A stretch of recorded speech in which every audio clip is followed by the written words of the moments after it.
Hey, Homestead Prepper. Okay, today we're going to change out a hose bib. I broke one off. That's where it comes out of the wall. The one on the left is the hot water. The one on the right is the cold water.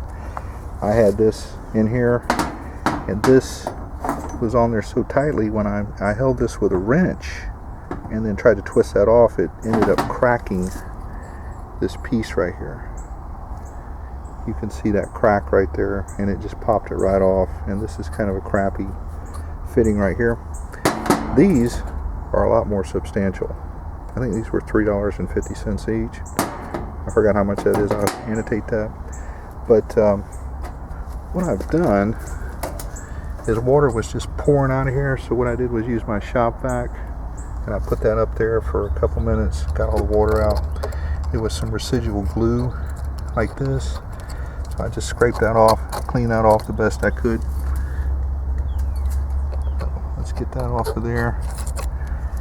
And what we're going to do is we're going to go ahead and put this on this right here while it's easy to get to, instead of trying to let it dry and maybe we'll have another mishap. So alright, well let's see okay, got that. What we'll do is we'll take some Teflon tape and wrap that around there like that. Okay, start it right there. Just go around. You can use the goop, whatever it's called, Teflon seal. I like this because it seems to last longer. Alright, put this one in like that. And hand tight won't be good enough. So what we're going to do,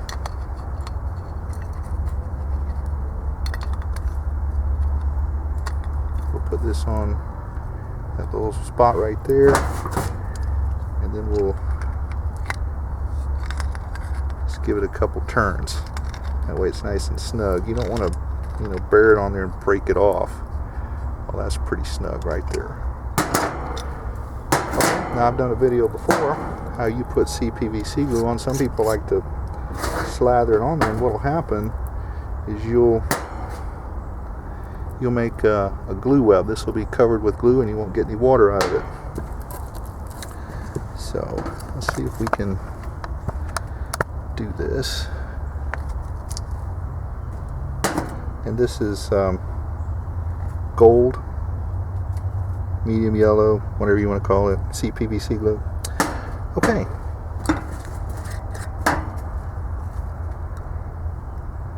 The way I do it is you just go right around the rim like that, and then you come over here and just go a little bit around the rim like that, and then you just push it on.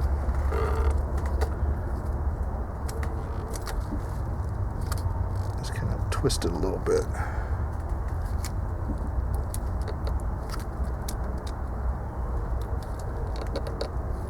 Okay.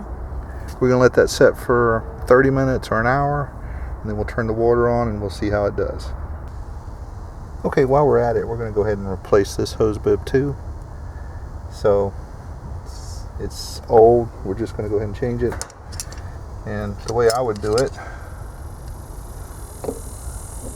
would be I would grab this right here. I don't know if you can see that. I guess I have to do it like this so you can see it. And then you just take this, and that thing is really loose. Of course, you should turn it on and let all the water out, because if you do this, it could cause problems. So just take that out.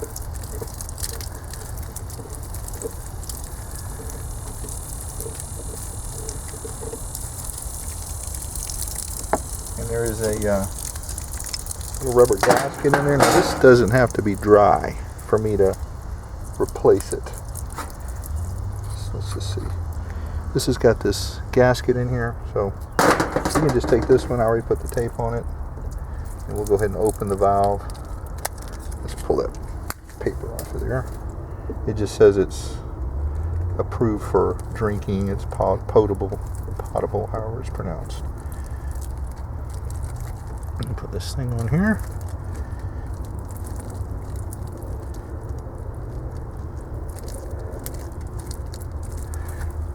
And we don't want to go too tight with CPVC like that. You just want to just barely snug it. There again, we'll hold it like this so you can see it. And we'll just take it and we'll just try that. It may need another turn. We'll wait till we turn the water back on to determine that. So I know it doesn't look the same, but I would have to break this one off, and I don't want to risk breaking the pipe in the wall. So, all right, it's been over a half hour. Let's turn the water on and see what we got. I'm just going to go ahead and open this one up just a little bit. A little residual water.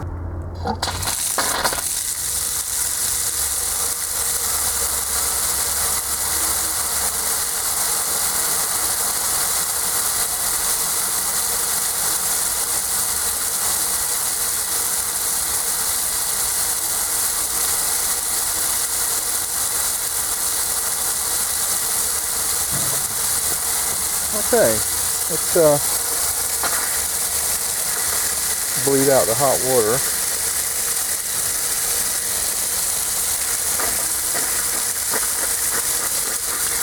Alright, let's cut the valves off and let's see what it does, see if we get any leaks.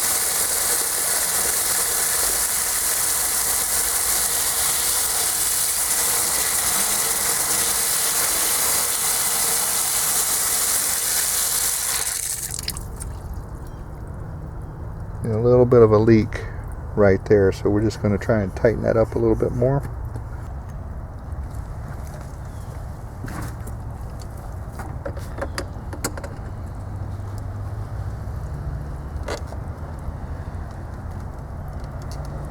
Well, that's pretty tight. Okay, I wanted to throw in there that you should have an anti-siphon thing on your hose bib.